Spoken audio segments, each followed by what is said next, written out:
दोस्तों नमस्कार। यूँ तो दिल्ली में मेरे बहुत से फेवरेट स्पॉट्स हैं जहाँ मैं घूमने या फिर उन्हें एक्सप्लोर करने जाता रहता हूँ, लेकिन जो मेरा अभी सबसे फेवरेट स्पॉट है वो है दरियागंज की बुक मार्केट। हालांकि दरियागंज की बुक मार्केट अब दरियागंज में नहीं बल्कि डिलाइट सिनेमा और एलएनजेपी के बीच में एक स्थान है महिला हाट के नाम से, वहाँ लगती है। जब भी मैं उस बुक मार्केट में जाता हूँ और जो मैं वहाँ गया तो मुझे मेरे पसंदीदा विषय श्री राम पर वहाँ एक बुक मिली जिसे मैं लेकर के आया, और जब मैंने इस बुक को पढ़ा तो मैं काफ़ी चौंक गया, क्योंकि इस बुक में कुछ ऐसी जानकारियाँ दी गई है जो मेरे लिए पहले अनजान थी। इस बुक में बताया गया है श्री राम की गाथाएँ विश्व के कई देशों में मौजूद है। अलग अलग चिन्हों के द्वारा अलग अलग प्राचीन जो पत्थरों पर उकेरी हुई कलाकृतियाँ होती हैं उनके थ्रू वहाँ पर वो ऑलरेडी अवेलेबल हैं। जैसे कि दक्षिण पूर्व एशिया में इसमें लिखा हुआ है, मैं इससे पढ़कर बता रहा हूँ आपको। दक्षिण पूर्व एशिया में थाईलैंड, वियतनाम, इंडोनेशिया, कंबोडिया आदि में श्री राम जी के जो चित्र वगैरह हैं, मंदिर और चित्र वहाँ पाए जाते हैं। कैरेबियन देश में वेस्ट इंडीज, सूरीनाम, मॉरिशस आदि में भी वहाँ पाए जाते हैं। और मध्य पूर्व में इराक में, सीरिया में, मिस्र आदि में पाए जाते हैं। यूरोप में जो है इंग्लैंड में, बेल्जियम आदि में पाए जाते हैं। मध्य अमेरिका में जो हंडुरास है वहाँ पाए जाते हैं। ये पुस्तक अयोध्या शोध संस्थान की ओर से निकाली गई है और इस पुस्तक में विश्व के जिस भी देश में श्री राम के पदचिन्ह पाए जाते हैं उसका विवरण दिया हुआ है। मैं आपको एक मैप दिखा देता हूँ। देखिए, जो मैप आप देख पा रहे हैं इस वक्त, ये जो मैप है इसमें बताया गया है कि Nepal, Bharat, Laos, Thailand, Vietnam, Cambodia, Malaysia, Sri Lanka आदि में श्री राम का जो पदचिन्ह है वो पाए जा रहे हैं। जैसे वेस्ट इंडीज, भारत से मॉरिशस होते हुए वेस्ट इंडीज, और फिर उसके बाद यूरोप, अमेरिका, रूस, चीन, Japan, Iraq, Syria, Iran, Pakistan आदि। सूरीनाम में एक कंट्री है सूरीनाम नाम की, देखिए वहाँ भी रामलीला होती है।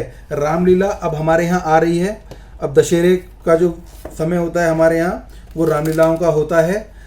हर मोहल्ले में या हर ज़िले में कई रामलीलाएं होती है, दशहरे के मेले लगते हैं।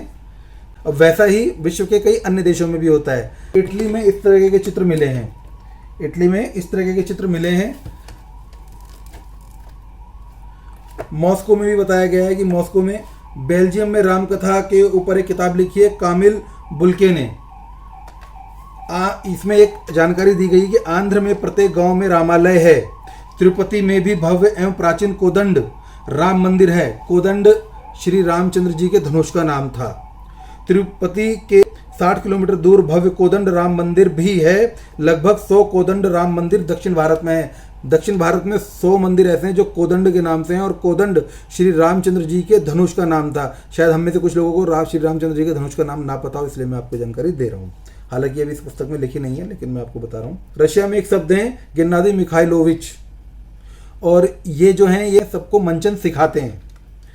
और ब्रिटेन की अगर बात करें तो फ्रेडरिक सलमन ग्राउस ने 1865 में रामचरितमानस का पहला अंग्रेजी अनुवाद किया था, जो 700 पृष्ठ का है। ग्राउस जी मथुरा के जिलाधिकारी रहे हैं। बात करते हैं नीदरलैंड की। नीदरलैंड में जो करेंसी है 1 रुपये की, उसमें विश्व शांति राष्ट्र लिखा हुआ है, उसमें राम राज्य हिंदी में लिखा हुआ है, और वहाँ के जो रुपी है उसको भी राम कहा जाता है। और 1 रुपये की फ़ोटो में श्री राम का जो उन्होंने चित्र छापा हुआ है। अगर आज हम ऐसा करने के लिए भारत में कहें तो लोग कोर्ट में चले जाते हैं। आपको ध्यान होगा कि 10 रुपये का एक सिक्का, इस प्रकार का जो 10 रुपये का एक छोटा सिक्का था, उसमें एक बार माता वैष्णो देवी जी का चित्र छपा था, जिसके विरोध में इलाहाबाद कोर्ट में अपील दायर हुई थी और कोर्ट ने रोक लगाने के लिए कहा था।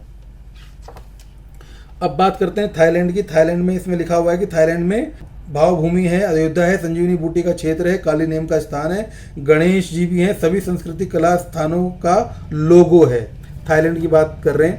वियतनाम में कहा है, वियतनाम प्राचीन चंपा नगरी है जहाँ 4th शताब्दी के भारतीय संस्कृति के चित्र मिलते हैं। 7वीं शताब्दी की रावणानुग्रह मूर्ति तथा मत्स्य युगम जो है वहाँ मिलता है।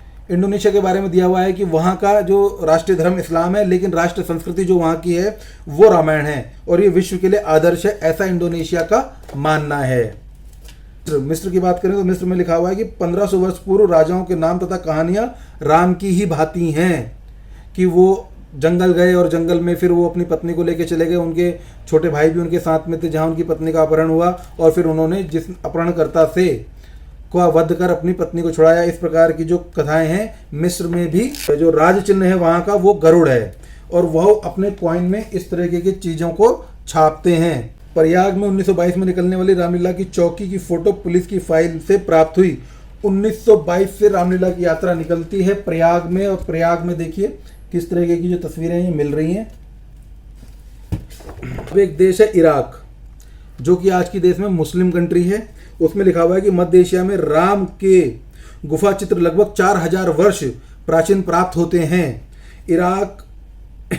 ईरान इराक की सीमा पर बेलूला के पास प्राप्त हुए चट्टान पर चित्र अत्यंत स्पष्ट हैं। ये मध्य पूर्व में राम की संस्कृति की उपस्थिति प्रमाणित करती है, यानी कि इराक में भी पहले सनातन धर्म को मानने वाले लोग रहते थे। चित्र कुछ इस प्रकार हैं।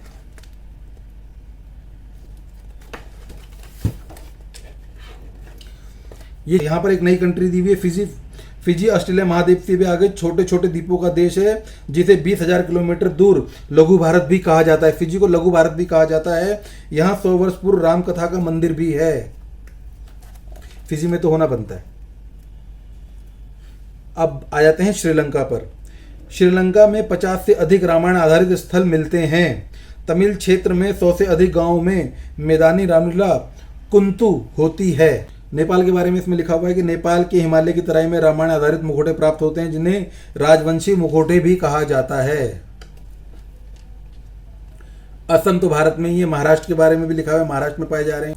कर्नाटक। इसके अंतिम पृष्ठ पर छत्तीसगढ़ के बारे में जानकारी दी हुई थी। ये पुस्तक यहीं पूरी होती है। इसमें कई राष्ट्रों के बारे में लिखा हुआ है, कहाँ कहाँ श्री राम के चित्र मिलते हैं। वो किसी गुफा में हो सकते हैं, मंदिर में हो सकते हैं, या फिर किसी पत्थर पे उकेरी हुई आकृति के रूप में हो सकते हैं। कहीं कहीं पर तो हनुमान जी वाली आकृति भी मिलती है, और कहीं कहीं पर ऐसे 2 युवक और एक स्त्री के साथ वनागमन की तरफ जाते हुए दिखते हैं, और जिनकी हल्की सी दाढ़ी है। सब ने अपने अपने कल्चर के हिसाब से बनाया है।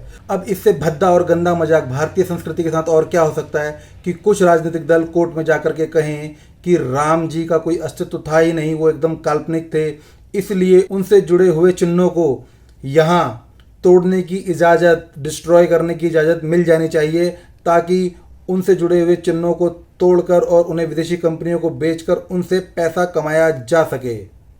लेकिन वर्तमान सरकार ने बता दिया है कि श्री राम के अस्तित्व को स्वीकार कर और उनके चिन्हों को सम्मानपूर्वक संवार कर इस देश को आगे ले जाना ही एकमात्र रास्ता है। तो मैं अपनी बात को तुलसीदास जी के इस दोहे के साथ ख़त्म करूँगा। राम नाम को अंक है, सब साधन है सून, अंक गए कुछ हाथ नहीं, अंक रहे 10 गुण। तो अगर ये किताब आपको मिलती है तो आप इसको अपने घर में ज़रूर रखें, इसको ज़रूर पढ़ें, और श्री राम की जो वैश्विक यात्रा है, उनकी जो गाथा है, उसके बारे में आने वाली पीढ़ी को ज़रूर बताएं। धन्यवाद, नमस्कार।